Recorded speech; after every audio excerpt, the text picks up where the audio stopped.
corner room na isang gusali sa Padilla, Thailand, nilamo ng apoy. Nasa incident site na po ang mga bumbero para apulahin ang sunog. Ang update sa balita niyan, aming ibabahagi maya-maya.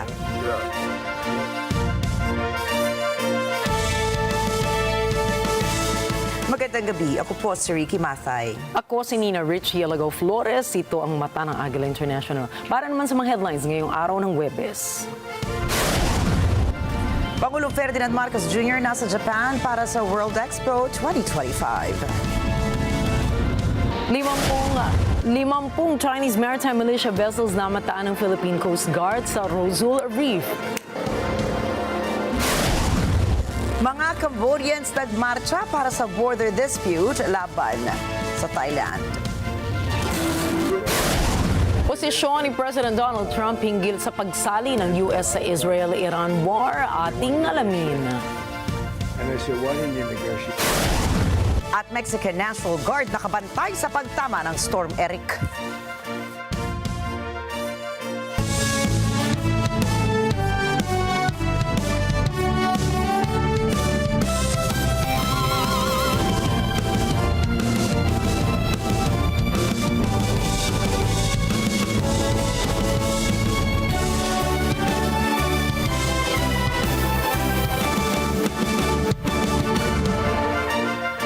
Lumipad patungo Osaka, Japan si Pangulong Ferdinand Marcos Jr. para lahukan ang World Expo 2025 at daluhan din po ang mga serye ng business meetings doon. Mismong si Japanese Prime Minister Shigeru Ishiba ang nag-imbita sa Pangulo para daluhan ang World Expo noong bumisita ito sa Pilipinas noong buwan ng Abril. Binuksan ang World Expo 2025 sa Osaka noong April 13 at matatapos sa October 13 ngayong taon. Ayon sa Department of Tourism, mahigit 40,000 katao na ang bumisita sa Philippine Pavilion doon sa loob ng 9 na araw. Ngayong taon, nasa 160 mga bansa at rehiyon ang nakilahok sa World Expo para itampok ang kanilang teknolohiya, kultura at pagkain sa publiko.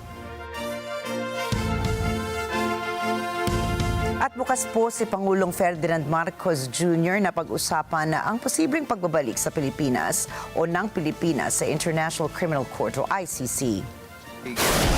Ito po ang kinumpirma ni Palace Press Officer Attorney Claire Castro. Sa aking palagay, opo, at kaya lang hindi po ngayon na pag-uusapan ang bagay na yan. Pero sa mga ganitong suggestion, open naman po ang Pangulo para po ito ay mapag-usapan. Ipinananawagan ni United Nations Special Rapporteur on the Promotion and Protection of the Right to Freedom of Opinion and Expression na Irene Khan sa gobyerno ng Pilipinas na ratipikahan ang International Human Rights Treaties at bumalik na sa commitment ito sa Rome Statute. Taong 2019 po kasi nang kumalas ng Pilipinas sa Rome Statute matapos maglunsad ang tribunal ng investigasyon sa madugong drug war ng Administrasyong Duterte. Nakikipag-ugnayan ngayon ang Pilipinas sa Jordan para sa pagpapalikas ng mga overseas Filipino workers o mga OFW na naiipit sa gulo sa Israel. Sinabi ng Philippine Embassy sa Tel Aviv na nakausap na nila ang Ministry of Foreign Affairs and Expatriates sa Jordan at ang Jordanian Border Security para siguraduhin ang clearance at entry ng mga Pilipino sa bansa. Kasunod dito ang pagtawid ng 21 government officials na na-stranded sa Israel patungo sa Jordan. Sinalubong ni Philippine Ambassador to Jordan Wilfredo Santos at embassy staff ang nasabing mga opisyal sa bahagi ng King Hussein border. Kinumpirma ni Foreign Affairs Undersecretary Eduardo de Vega na nakatakdang umuwi ang mga opisyal sa Pilipinas itong darating na weekend. Samantala, inaasahan ng Embahada ng Pilipinas sa Amman ang pagdating ng unang batch ng mga OFWs na nagpa-repatriate sa mga susunod na araw. Nasa 50 Chinese maritime militia vessels po ang namataan ng Philippine Coast Guard o PCG na nag-aangkla sa Rosul Reef na bahagi ng Exclusive Economic Zone ng Pilipinas. Ayon kay PCG spokesperson Commodore J. Tariela, kanilang niradyohan ang mga Chinese vessels at nagpalipad din ng eroplano para maitaboy ang mga ito. Sa kabila ng po nito ay wala anyang sumagot mula sa nasabing barko. Sa datos ng PCG nitong Hunyo, dumoble anya ang bilang ng mga ito. Giit pa ni Tariela, posibleng minomonitor umano ng China ang aktibidad ng PCG at ng sandatahang lakas ng Pilipinas. Matagumpay na naisagawa ng Philippine Army at ng US Army Pacific ang Phase 2 ng Salaklib Drill sa Cagayan Valley nitong June 16 hanggang June 19. Ayon sa statement, mahigit sa 100 mobility assets ang lumahok sa ground convoy operation. Kabilang sa military exercises ang pagsasagawa ng military free-fall drills na ginanap sa Bagabag Airstrip sa Nueva Vizcaya. Layunan nila ng combined operation na palakasin pa ang combat power ng dalawang puwersa para depensahan ang teritoryo ng bawat isa, partikular sa paggamit ng military assets. Limitado sa ngayon ang epekto ng dollar remittances ng mga overseas Filipino workers ang nagaganap na bakbakan ng Israel at Iran. Ayon kay Palace Press Officer Undersecretary Claire Castro, nakausap niya si Finance Undersecretary Maria Luwalhati Chuseco at sinabi nitong noong 2024 ay 0.03% lamang ang naitalang total remittances mula sa Israel at Iran. Katumbas po ito ng $106.4 million. Pero ang Malacanang umaasa na po na magkakaroon na mas malaking epekto sa pangkalahatang remittances ng bansa kung lumala pa ang tensyon sa Middle East at madamay ang ibang bansa sa rehiyon. Nakausap po natin si Yusek Alu ng DOF at sinasabi po niya sa ngayon po ay wala pa pong impact na gano'n sa OFW remittances. Ang sabi po niya, and I quote, "The impact on remittances remains limited for now. Given the remittances from Israel and Iran amounted to $106.4 million in 2024, 0.03% of total remittances. However, an escalation that could include the rest of the Middle East will have a substantial effect on overall remittances." Inamin din ni Yusek Castro na posibleng maging sanhiyan ang pagtaas ng presyo ng langis at konsumo ng bawat pamilyang Pilipino ang kaguluhan sa Middle East. Anya, tataas ang mga bilihin sa merkado at direkta rin itong makakaapekto sa ekonomiya ng bansa. Ayon sa kanya po, malamang po talaga ay magkakaroon ng pagtaas sa presyo ng krudo at maapektuhan mas malamang ang household consumption at ang economy growth prospect. Yun po ang sasabi niya. Dahil kadalasan po kapag tumataas ang presyo ng krudo, tumataas din po ang bilihin sa merkado. Thank you po. Thank you, Susunod, Indonesian President Prabowo Subianto makikipagpulong kay Russian President Vladimir Putin. Iran at Israel walang balak tapusin sa isang truce ang kanilang giyera. At Mexico handa nang makipag-deal kay US President Donald Trump. Mga balita pong yan at iba pang mga balita sa pagbabalik ng Mata ng Agila International.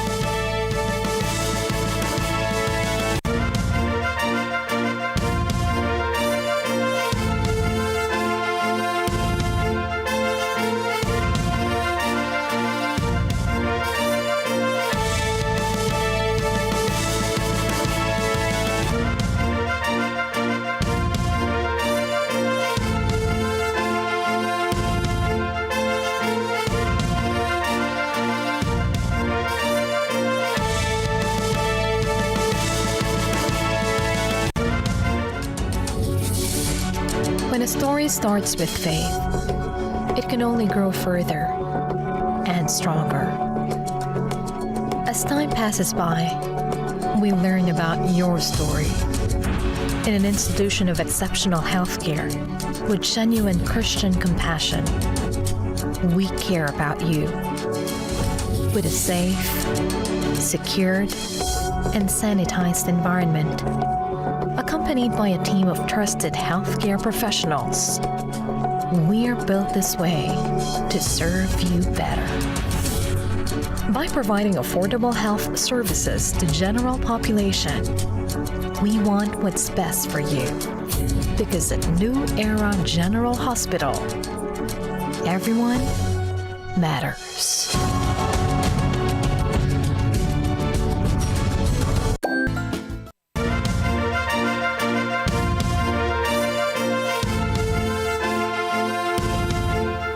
Libo-libong Cambodians sa Phnom Penh ang lumabas upang suportahan ang gobyerno sa laban nito sa Thailand. ការជួបជុំគ្នារបស់យើងនៅក្នុងថ្ងៃនេះមិនមែនជាការជួបជុំគ្នាដើម្បីបង្ហាញកម្លាំងឬក៏ការគំរាមកំហែងទៅអ្នកណានោះទេកម្ពុជាថែរក្សាភាពចាស់ទុំដោះស្រាយបញ្ហាដោយសន្តិវិធីដោយសម្ដេចតេជោនិងសម្ដេចមហាបវរតដីបានលើកឡើងចង្ការជួបជុំរបស់យើងនៅក្នុងថ្ងៃនេះក្នុងលក្ខណៈជាមហាគ្រួសារខ្មែរគឺដើម្បីដែលបង្ហាញនៃមនោសញ្ចេតនានៃការជឿជាក់និងការគ្រប់គ្រងទៅលើរដ្ឋាភិបាលគ្រប់គ្រងទៅលើកងកម្លាំងបរាអាវុធរបស់យើងគ្រប់គ្រងទៅរាល់វិធានការដោះស្រាយការពារបូរណភាពទឹកដីដោយសន្តិវិធី Inorganisa ang aktibidad upang suportahan ang Cambodia sa border dispute nito sa Thailand at suporta kay Cambodian Prime Minister Hun Manet at ama nitong si Hun Sen magbigay suporta sa kanilang bansa sa nangyayaring border dispute nito sa Thailand. Bago maging Prime Minister si Hun Manet ay nagsilbi ito bilang Defense Chief ng bansa bago tuluyang pumalit sa kanyang tatay bilang Prime Minister. Ang border sa gitna ng Cambodia at Thailand na halos 820 kilometers ang haba ay napalilibutan ng undemarcated areas na inaangkin ng dalawang bansa. Iniakyat na ng Cambodia ang apela sa International Court of Justice para sa apat sa ilang teritoryong pinag-aawayan ng dalawang bansa. Isinagawa ang naturang rally kasunod ng formal na pagsulong ng bilateral talks ng Cambodia at Thailand kung saan nangako ang parehong bansa na ipagpatuloy ang dialogo upang humupa ang tensyon sa kanilang rehiyon. Isang special military operation ang masusing pinagpulungan ni North Korean leader Kim Jong-un at Secretary Sergei Shoigu ng Russian Security Council. Kinumpirma ng KCNA na isang state-run TV news ng Pyongyang na ilulunsad na nasabing operasyon sa Kursk region, isang lugar na malapit sa Ukraine. Magpapadala rin si Kim ng libu-libong sundalo sa Kursk para tulungan ng Russia na isaayos ang naturang lungsod.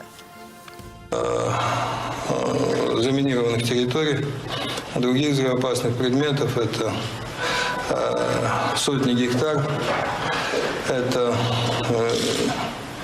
сотни километров разрушенных линий электропередач, дорог, коммуникаций, населенных пунктов, домов. И здесь, конечно, по запросу нашей стороны. Nasa Moscow ngayon si Indonesian President Prabowo Subianto para makipagdialogo kay Russian President Vladimir Putin. Layo ng pagpupulong na mapag-aralan ng dalawang lider ang kanilang posibleng ugnayan bago simulan ang kanilang strategic partnership. Magaganap ang kanilang pagpupulong sa St. Petersburg International Economic Forum kung saan madalas pagdausan ng keynote speech ni Vladimir Putin. Сегодня мы с вами встречаемся накануне очередного саммита между нашими президентами. Их встреча состоится послезавтра в Санкт-Петербурге перед началом Петербургского международного экономического форума. Nauna nang nagpulong ang dalawang foreign ministers sa Moscow upang repasuhin ang magiging agenda ng dalawang presidente. Ayon kay Russian Foreign Minister Sergei Lavrov, nais palalimin ng dalawang bansa ang kanilang tulungan sa naval capability, defense, seguridad at tulong kalakalan. Ang kalakalan sa gitna ng Russia at Indonesia ay umabot sa $4.5 billion sa mga nakaraang taon kung saan sinabi ni Lavrov na layunin ni Putin na pataasin pa ito sa mga susunod na taon. The fact that I come to Russia often, it shows how strategic we Indonesia think about the relations between Indonesia and Russia. And I think in the summer last year,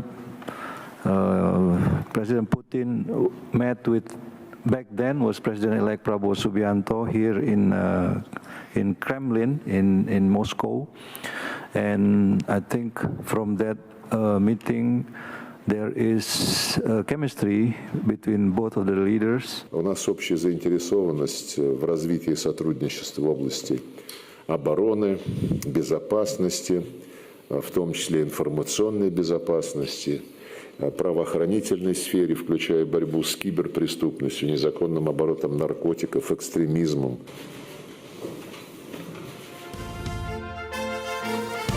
It is never too late to come to the negotiating table if you come with honest intentions. Ito po ang payo ni German Foreign Minister Johann Vadeful sa mga lider ng Iran. Binigyan din ni Vadeful na dapat ilabas ng Iran ang ebidensyang wala itong intensyon na mag-develop ng mga nuclear weapon. Tiniyak din ng opisyal na handa ang European Union na makipagkasundo sa Iran.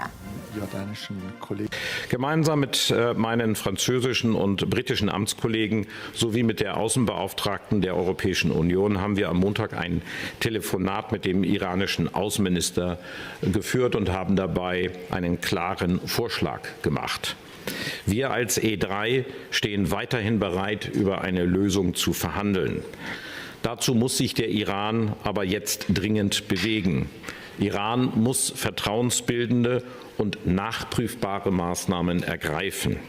Etwa indem die Führung in Teheran glaubhaft macht, dass sie keine Atomwaffe anstrebt.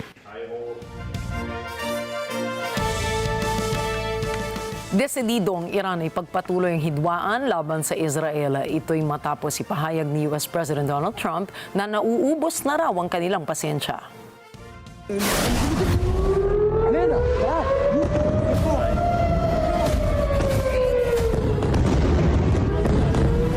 زندگی برای اونها تلخ خواهد شد بدون تردید.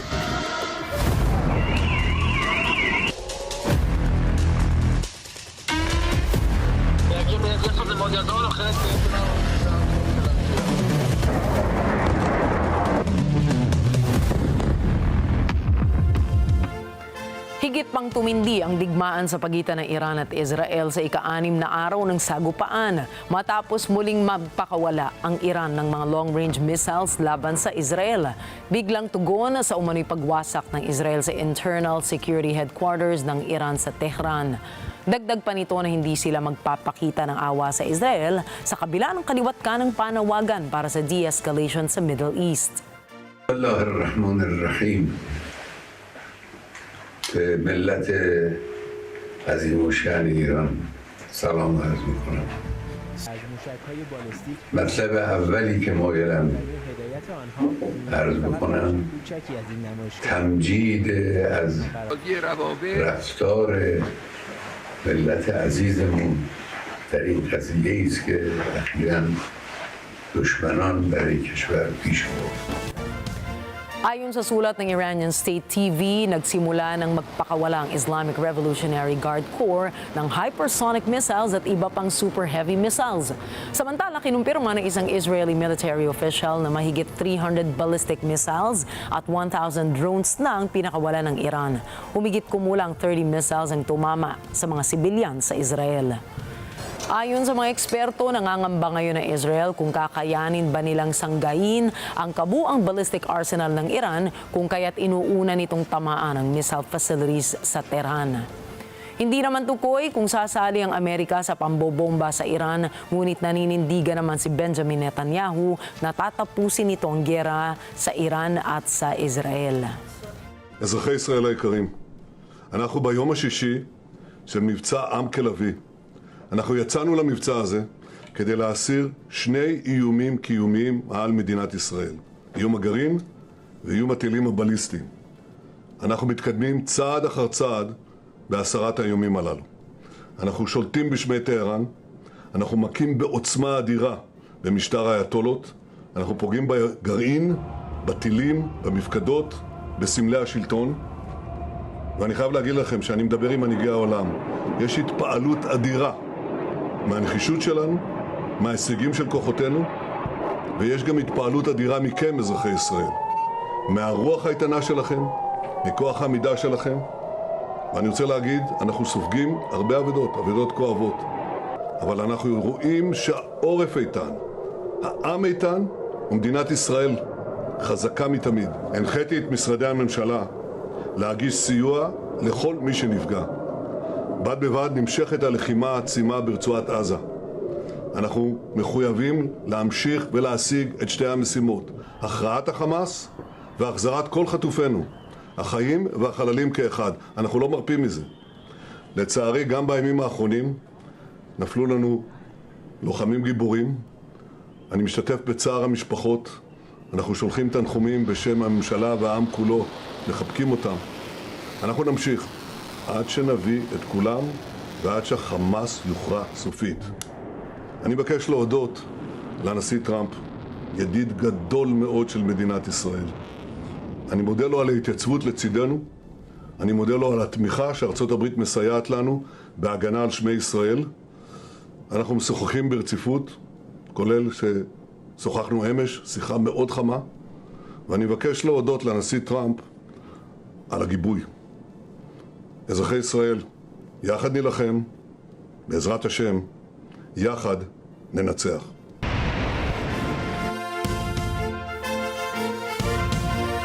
At upang makaiwas po sa pinsalang dulot ng pambobomba ng Iran, nagtungo na ang libu-libong Iranians sa isang lugar na dinisenyo para sa mga sitwasyong katulad ito. Narito po ang report ni Leo Velasco. Sa gitna ng pagpapaulan ng missile attacks ng Iran laban sa ramatgan ng Israel, sumilong ang Israelis sa isang underground light rail station. Sa makutsong pinagdikit-dikit, pamilya ang nagpalipas ng gabi dito habang binubomba ng Iran ang kanilang lungsod. Samantala, layo ng Israel na siraan ng nuclear project ng Iran kung kaya't naglungsad ito ng air war laban sa kalapit bansa. Itinanggi ng Iran na bumubuo ito ng sandatang nuklear, subalit naglungsad na rin ng pag-atake bilang ganti laban sa Israel. Ani Tamar Wise na may 2 anak, takot ang kanyang nararamdaman. I feel scared and overwhelmed, especially because I live in the densely populated area that Iran is seeming to target, and our city has very, very old buildings without shelters and without safe spaces. Gabi-gabi nililikas ni Wise ang kanyang maliit na pamilya sa isang istasyon ng tren hanggang mag-umaga. I wish everyone could be down here. I wish everyone would have a place that's as safe as here. Sa libo-libong sumisilong sa istasyong ito, kasama ni Wise ang ibang pamilyang may maliliit na anak, mga mag-asawang may alaga, matatanda at foreign workers. Itinayo ilang taon pa lamang ang nakalipas, ang mga istasyon ng tren na ito ay nasa pinakailalim na bahagi ng mga kalye. Ayon sa tagapagsalita ng dangkal, dinisenyo ang mga istasyon para sa ganitong mga sitwasyon. Now, these stations, we have 9 of them were built about 5 or 6 years ago, and they all been planned to be shelters for a case of war, as we, Israel is involved in a war with Iran just now, and these stations are planned to protect the civilians against missiles, just as we see now. Nananatiling nakasara ang mga paaralan at non-essential businesses sa Israel. Ito ay sa gitna ng air raid sirens na dahilan ng paglikas ng milyon-milyon papuntang bomb shelters at safe rooms. Mula Biyernes, nagpasabog na ang Iran ng may 400 missiles papuntang Israel. Ayon sa Israel, tumagos ang mga ito sa air defenses ng bansa at pumatay sa 24 na sibilyan. Samantala, ayon naman sa mga opisyal ng Tehran, may 224 na katao, karamihan ay sibilyan ang namatay na sa Iran. Leo Velasco para sa mata ng Agila International. Trusted, connected, on point. Wala pang malinaw na kasagutan si US President Donald Trump kung ito ay sasali sa labanan sa pagitan ng Israel at Iran. Well, I don't want to get involved either, but I've been saying for 20 years, maybe longer, that Iran cannot have a nuclear weapon. I've been saying it for a long time. And I think they were a few weeks away from having one. And they had to sign a document. I think they wish they signed it now. It was a fair deal. And now it's a harder thing to sign, It's a lot of water over the dam. But, it's very, I say it very simply, Iran can't have a nuclear weapon. Too much devastation, and they'd use it. I believe they'd use it. Others won't use it, but I believe they'd use it. So that's it. It's very simple as far as I'm concerned. They can't have a nuclear weapon. So happy. There was a deal that Sinabi nito na walang makakaalam kung sasawsaw ba ang US sa nasabing labanan. Ang malinaw niya ngayon ay nahaharap sa malaking gusot ang Iran kaya kailangan itong makipagnegosasyon. Strike the Iranian nuclear component. And what time exactly, sir? Sir, would you strike it? Would you please inform us so we can be there and watch? I mean, you don't know that I'm going to even do it. You don't know. I may do it. I may not do it. I mean, nobody knows what I'm going to do. I can tell you this, that Iran's got a lot of trouble, and they want to negotiate. And I said, why didn't you negotiate with me before? All this death and destruction. Why didn't you negotiate? I said to the people, why didn't you negotiate with me 2 weeks ago? You could have done fine. You would have had a country. It's very sad to watch this. I mean, I've never seen anything like it. It's so, everyone thought it was going to be the reverse. I didn't think so.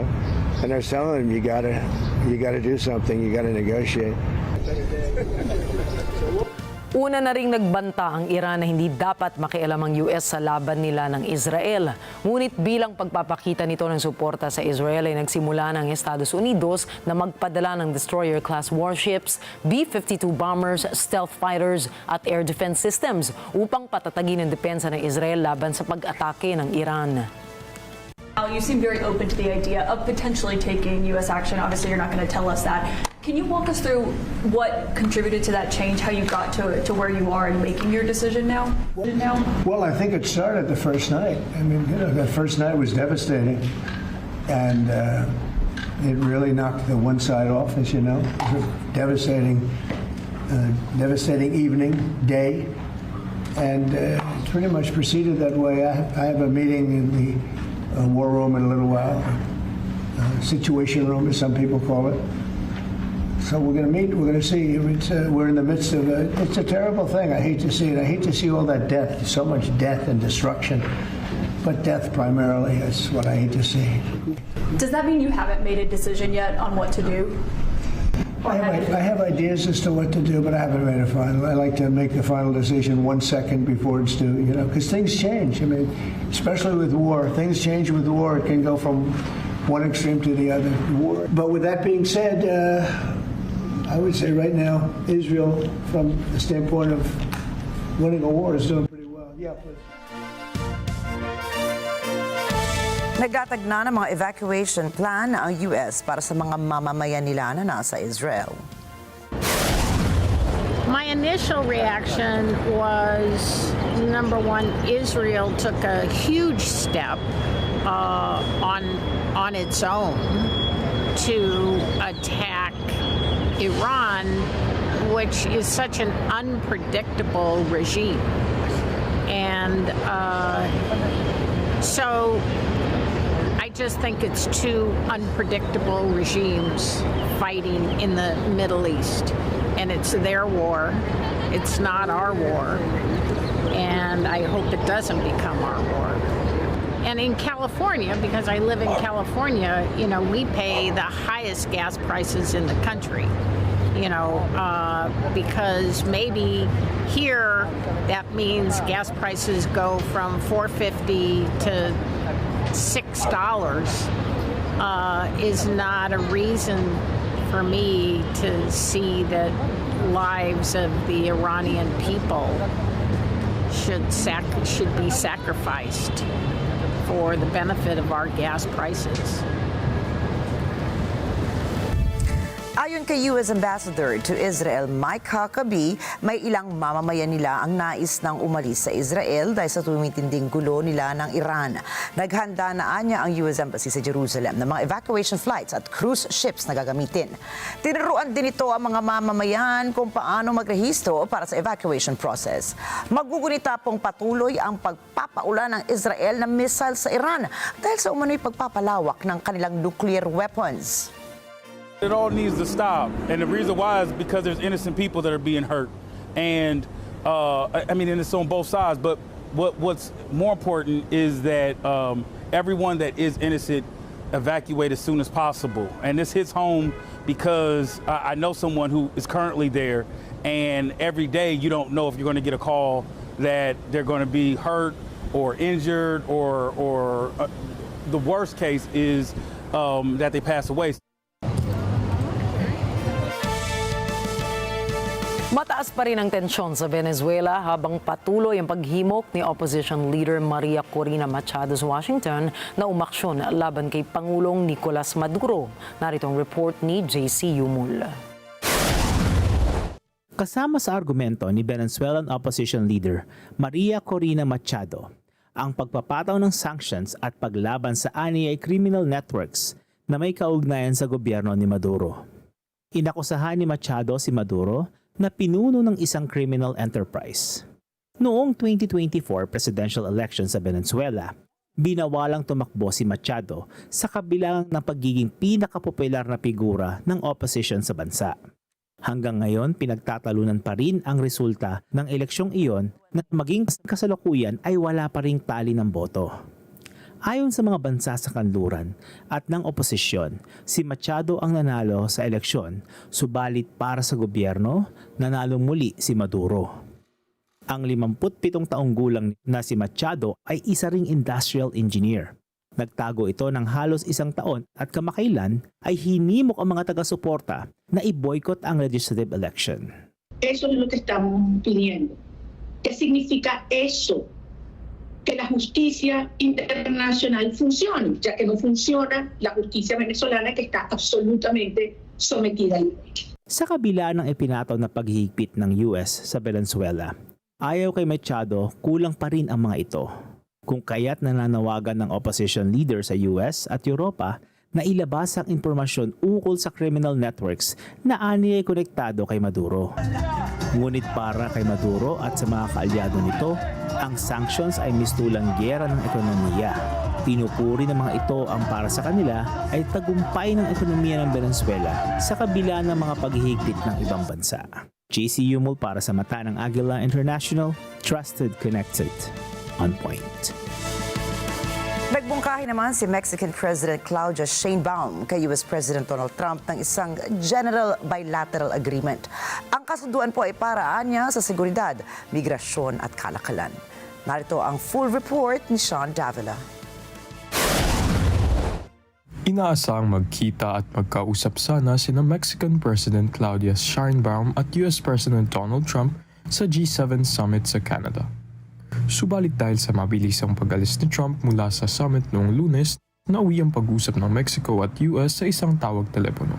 Y entonces le planteé que porque no teníamos un acuerdo general, un acuerdo que tuviera que ver con seguridad, con migración y también con comercio.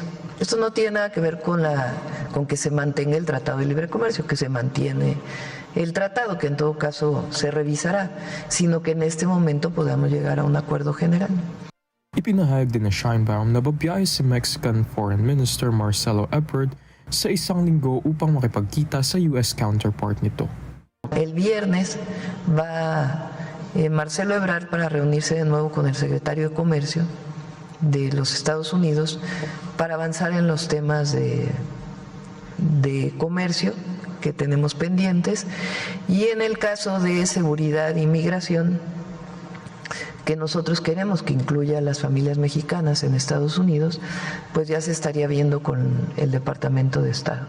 Entonces fue una buena conversación. Ang mungkahi nito ni Sheinbaum ay sa gitna ng hindi mawaring taripa ng US sa mga bansang nagpapapasok ng produkto sa US at sa mainit na issue ng immigration crackdown sa bansa. Sean Davila para sa mata ng Agila International, Trusted, Connected, On Point. Noong Martes, tinirgas ng Kenyan Police ang mga demonstrador sa kabisera nitong Nairobi.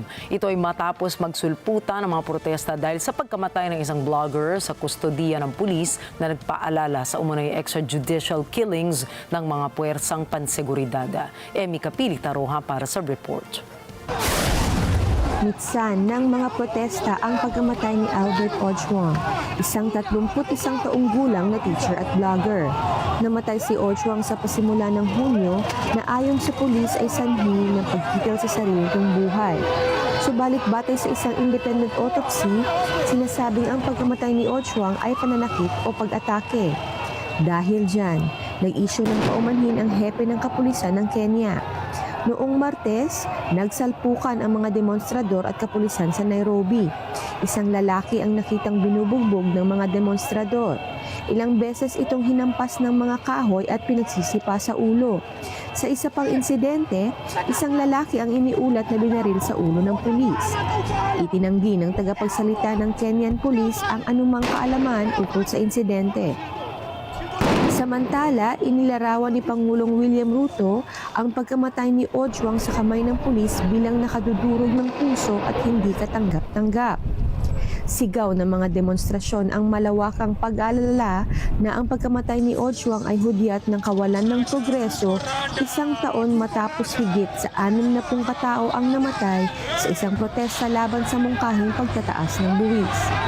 Sa gitna ng lahat ng ito, panawagan ng mga demonstrador na ingatan ang mga establishmento na ikinabubuhay ng mga mamamayan doon. Tunasema no looting today. Huyu alishashikwa, hakuna maandamano. Na leo tumekuja hapa kuweka backup. Watu wasiibiwe. Sisi ndo tumesema. Sisi mavijana tumesema. Amani. Tunasaidia serikali kudefend vitu za watu. Wanaharibu vitu na wanaiba masimu. Biashara hizi endelea juu yao. Na wanaiba. Lazima biashara zetu lazima zilindwe. Hii Nairobi ikichomwa, nchi yote imechomwa. Sisi kama raia lazima tu maintain peace and order on Nairobi. Na Nairobi ndio nchi yetu. Nairobi ndio economy ya country iko. Lazima tulinde Nairobi ndio country economy yetu iko sawa. Raia power. Tulita Roja para sa mata ng Agila International, trusted, connected, on point. Matapos itulak sa sahig at pusasan noong isang linggo ay humarap sa kauna-unahang pagkakataon sa Senado si Senador Alex Padilla ng California. Hustisya po ang sigaw ni Padilla at kinundina rin niya ang nangyayaring immigration raids sa estado. Narito ang report ni Mayfan Zergosa. Humarap si Senator Alex Padilla, isang Democrat mula California, sa Senate floor noong Martes. Ito ang unang beses na nagsalita siya sa Senado matapos siyang itulak, perasahin sa sahig at pusasa ng security noong isang linggo. Tinangkang lumapit si Padilla kay Homeland Security Secretary Kristi Noem sa Los Angeles upang magtanong ukol sa kaguluhang nagaganap sa lungsod dahil sa immigration raids. Sa kanyang pagsasalita noong Martes, inalala ng senador ang naganap na insidente noong 12 ng Hunyo. So last week, when I heard something so blatantly un-American from the Secretary of Homeland Security, a cabinet official, of course I was compelled, both as a senator and as an American, to speak up. But before I could even get out my question, I was physically and aggressively forced out of the room, even as I repeatedly announced I was a United States Senator and I had a question for the Secretary. And even as the National Guardsman and the FBI agent who served as my escorts and brought me into that press briefing room stood by silently, knowing full well who I was. You've seen the video. I was pushed and pulled, struggled to maintain my balance.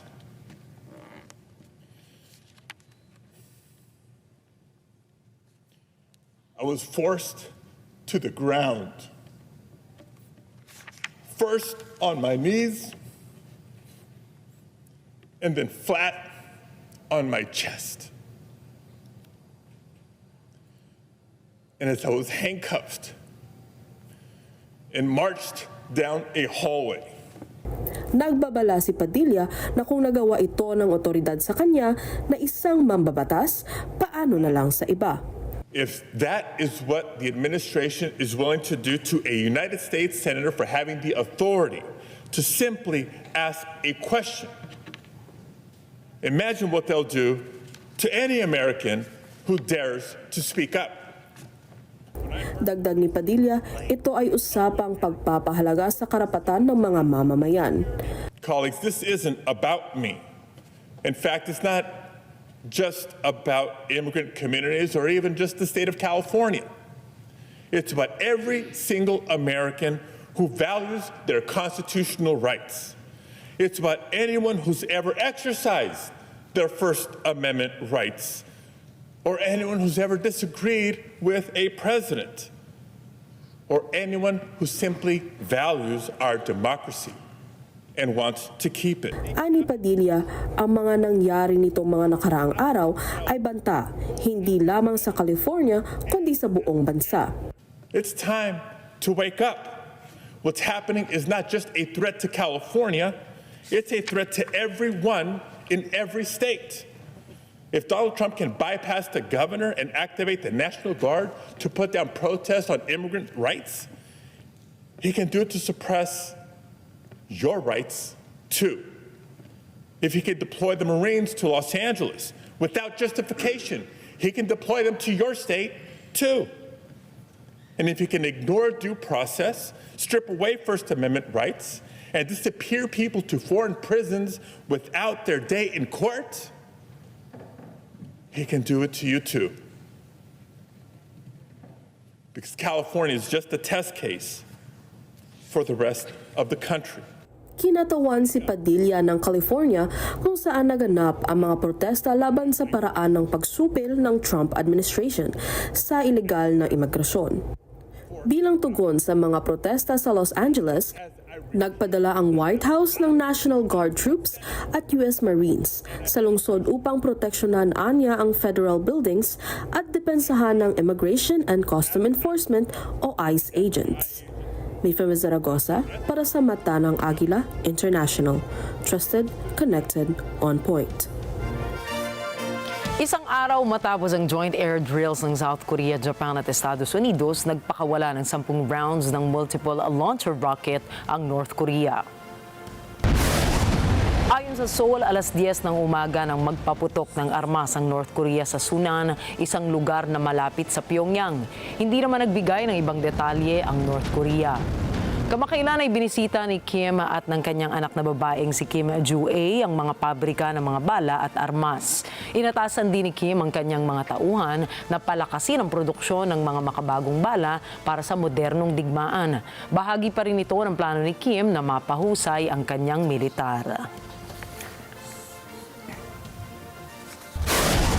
Susunod, Mexico, naghahanda na sa hagupit ng Storm Eric. Starship ng SpaceX biglang sumabog. At David Beckham at Gary Oldman ginawaran ng knighthood ni King Charles.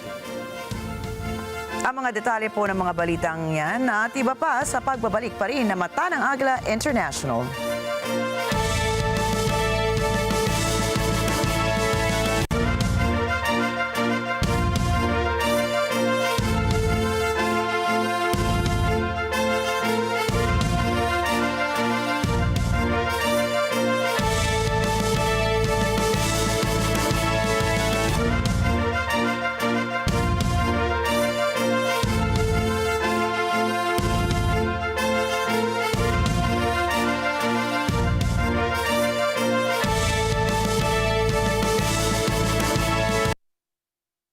In today's segment of Online Business, we're diving deep into the crucial role of last-mile delivery services in the e-commerce system. With the rapid growth of online shopping, consumers expect fast, reliable, and hassle-free deliveries. Last-mile delivery service plays a big role in the e-commerce industry. So logistics professionals would actually save them not only for cost but also for time and efforts. Online Business, an open for business with Cesar Vallejos. Sunday, 9 p.m. Sa NET25. Sa dami ng usap-usapan, alin ba ang dapat paniwalaan? Magandang umaga, Pilipinas! Luzon, Visayas at Mindanao. Siyempre po, worldwide. Balitang may basehan, komentaryong may laman. Kasama sina Jen Subarjaga at Nelson Lubao. Tuloy ng paglilingkod bayan. Balita, komentaryo, totoo. 100%. Lunes hanggang Biyernes, alas 5 ng umaga, dito lang sa NET25. Let's get together sa NET25. Sa NET25.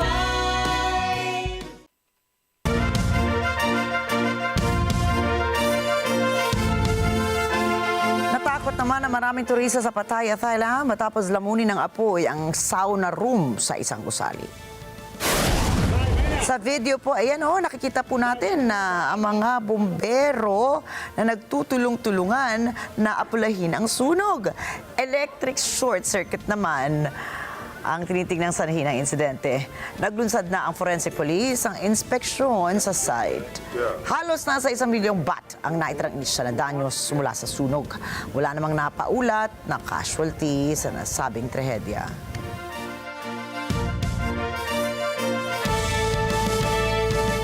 Nasawi naman ang 2 individual matapos araruhin ng isang bus ang mga sasakyan sa kalsada ng Lianhe Road sa Dadong District sa Shenyang, China.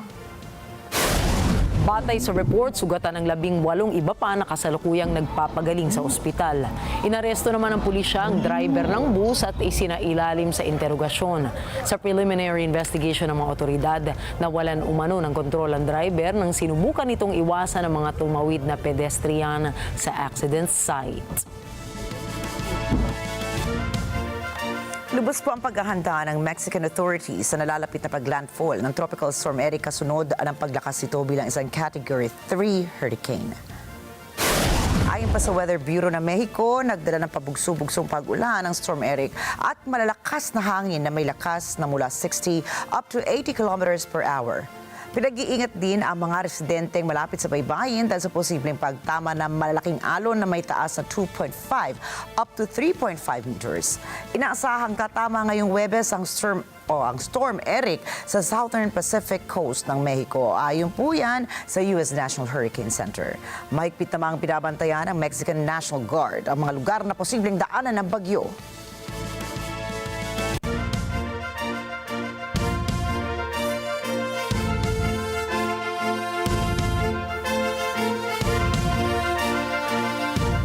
Matapos mang sarhan ang airspace ng Israel dahil sa sunod-sunod na pag-atake nito sa Iran, lumipad at lumapag na ang ilang civilian flights sa Haifa Airport. Lula namang ito ang Israelis na naipit sa ibang bansa nitong mga nakarang araw. Narito po ang balita mula kay Myla Simbulan. Na-delay ang pag-uwi ng libo-libong Israelis na nasa ibang bansa dahil sa pag-ataking militar ng Israel sa Iran na ikinasara naman ng airspace sa bansa. Every day we didn't know what's going to happen tomorrow because they're saying there are boats, there are flights, there are things, and we didn't know. Until now that we've booked the flight like yesterday at 2 a.m. My friend woke me up, he told me like, listen, we got some flights, we are Air Haifa. So let's book it, and we booked it, and like a few hours later we were at the airport, and here we are. Subalit noong Miyerkules, nagbukas ng muli ang Haifa Airport para sa pagdating ng biyahero at biyaherang Israelis. Naglubsan ang Israel ng isang phased airlift operation upang maiuwi ang mga mamamayan nito. Lumapag sa Tel Aviv Airport ang unang biyahe na inopera ng pambansang carrier na El Al nitong Miyerkules ng umaga. Lula nito ang mga pasahero mula Larnaca, Cyprus. Malaking bilang ng Israelis na nais makauwi ang nagpunta sa Cyprus member state ng European Union na pinakamalapit sa Israel. Sa kabila ng panganib na kinakaharap ng kanilang bansa, para sa mga nakauwi na, iba pa rin ang pakiramdam ng nasa sariling bayan. First, we are so happy to be back home and we waited so much to be here.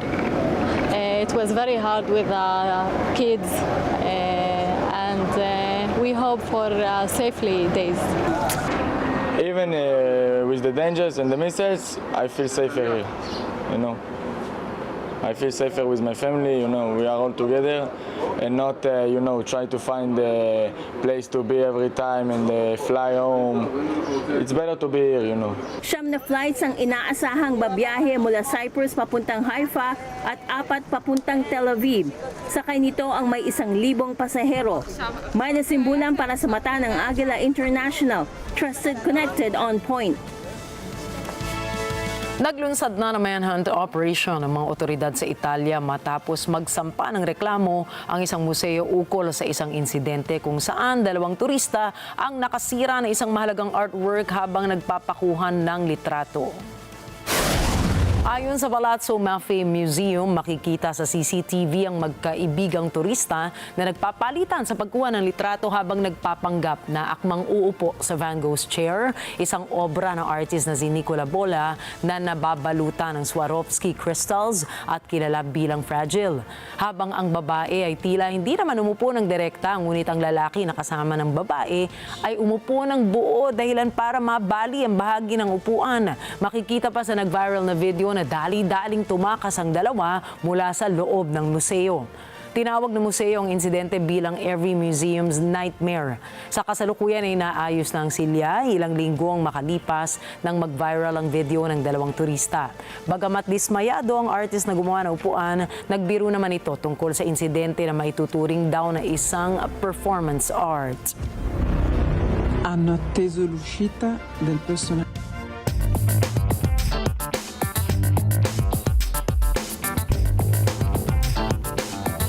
Sa ikatlong pagkakataon, ipinagpaliban po ni US President Donald Trump ng 90 days ang pagbabawal sa TikTok. Dati nang ipinangako ni Trump na maglalabas siya ng executive order para pigilan ang TikTok ban. Ito ay sa kabila ng pagkabahala ng maraming opisyal ng Estados Unidos na ginagamit umano ng China ang TikTok para mangalap ng personal na data ng mga Amerikano para sa masamang layunin. Nagdemanda naman ang TikTok at ByteDance at sinabing wala itong planong ibenta ang sikat na social app sa mga Amerikano.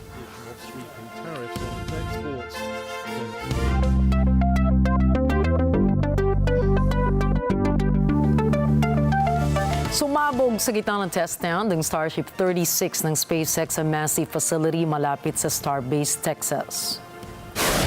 Sa video, makikita na buo pa ang Starship pero nang sinimula ng ignition ito ay saka sumabog ang naturang behikulo.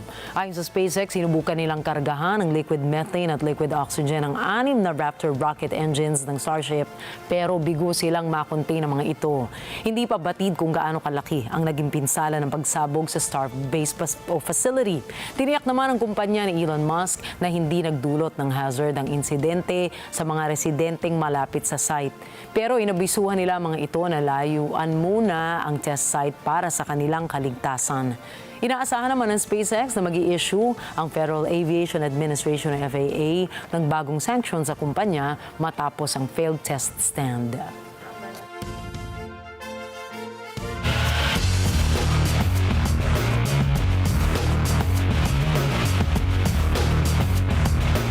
Ibinenta na po ng kilalang NBA team na Los Angeles Lakers sa halagang $10 billion. Ang pinakamahal na presyo para sa isang sports franchise sa kasaysayan ng Estados Unidos. Napatid na ibinenta ng Buzz family, may-ari ng Lakers sa loob ng 47 years, ang kanilang kontrol sa koponan kay billionaire Mark Walter na isang minority owner ng team at CEO naman ng TWG Global.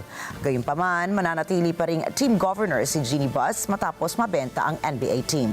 Samantala, si Walter din po ang may-ari ng Los Angeles Dodgers, Los Angeles Sparks at iba pang sports properties. Ayon kay NBA legend Magic Johnson, magandang balita ito para sa Lakers dahil si Walter ay may reputasyon at may history ng pagkapanalo at pamumuno. Matatandaang nagdala ng 11 NBA championships ang Buss family sa Lakers mula noong 1979, kabilang ang mga panahong pinamunuan ito ni Magic Johnson and Kobe Bryant.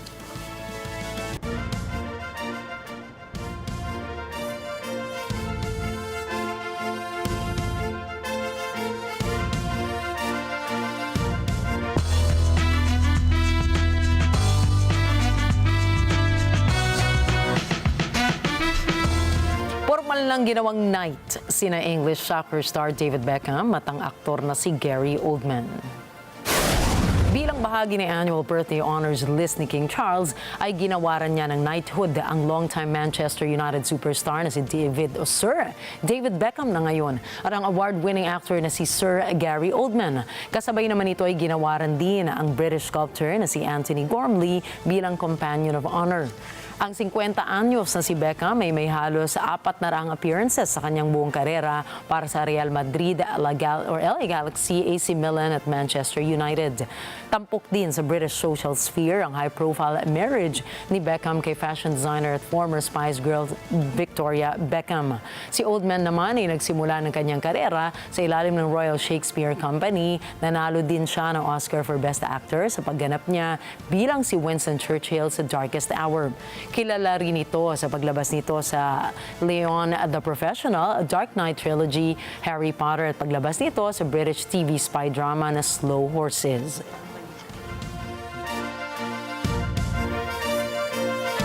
At sa iba pa pong mga balita, isang baby llama naman ang inampon ng isang police station.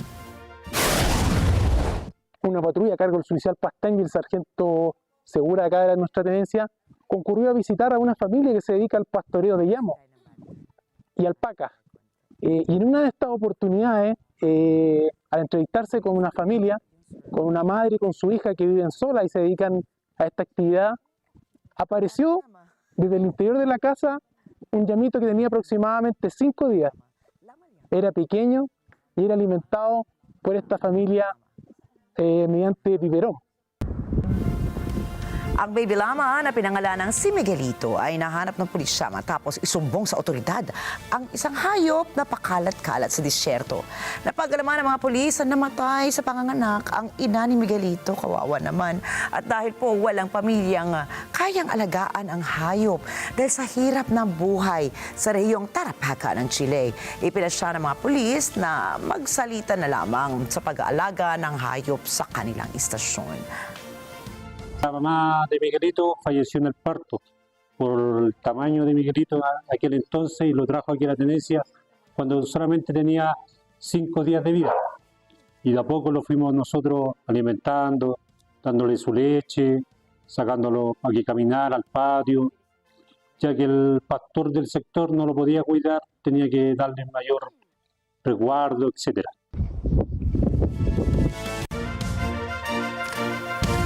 Ang cute. Alam mo, sabihin So na lang cute. nila, kung walang mag-aampun dyan talaga kay Miguelito, akin na lang. Para meron akong Pablo Miguel, tapos meron akong Miguelito. Ayan na yung bunso mo, Nina. Yan ang magiging Diba? bunso ko, kasunod ni Mike. Pero ang bunso nga si Mike, ano? Hindi Tama. Alam Siya mo, yung pero di ba ano, dito yun. rin sa Pilipinas naman, marami din tayo mga nag-aampon ng mga hayop. Hindi lang, wala lang lama, sayang. Oo. Di ba? Pero cute-cute ng Totoo lama. Nakita yan. mo, pag-alagala lang siya doon sa Hindi, istasyon. tsaka syempre, buhay pa rin yan, ano, kahit anong sabihin natin. Tsaka hindi naman nagkukos ng harm din itong mga lamay. At mali mo, matrain nila. Parang yung balita natin kagabi, yung Nakita mo poodle. nga, oh. Yung O, diba? poodle, Ang galing sumasagip sa mga nalulunod. Lifeguard, Malay lifesaver mo ito, pa. di ba? Pwedeng humuli ng mga kawatan. Oo, diba? Nakita mo kung paano siya parot-parito dun sa, sa office ni Sir. Sanay siyang mag-monitor ng sitwasyon, di ba? Tingin ko matatalino naman yung mga laman na yan. Kung hindi man, at least nagbibigay siya saya. Oo, totoo, Sa mga diba? pulis natin dahil napaka-stressful din talaga ng mga trabaho nila, di ba? Tsaka ang cute niya. Super cute. Ayan, abangan po natin kung ano naman ang mangyayari kay Miguelito sa mga susunod na kabanata. Sa balik tandaan, narito po kami para maghatid ng balita saan man dako ng mundo. Magandang gabi. Ako po muli si Rikki Mathay. Ako si Rikki, Alagao, Flores. Ito ang mata ng Agila International, Trusted, Connected, On Point.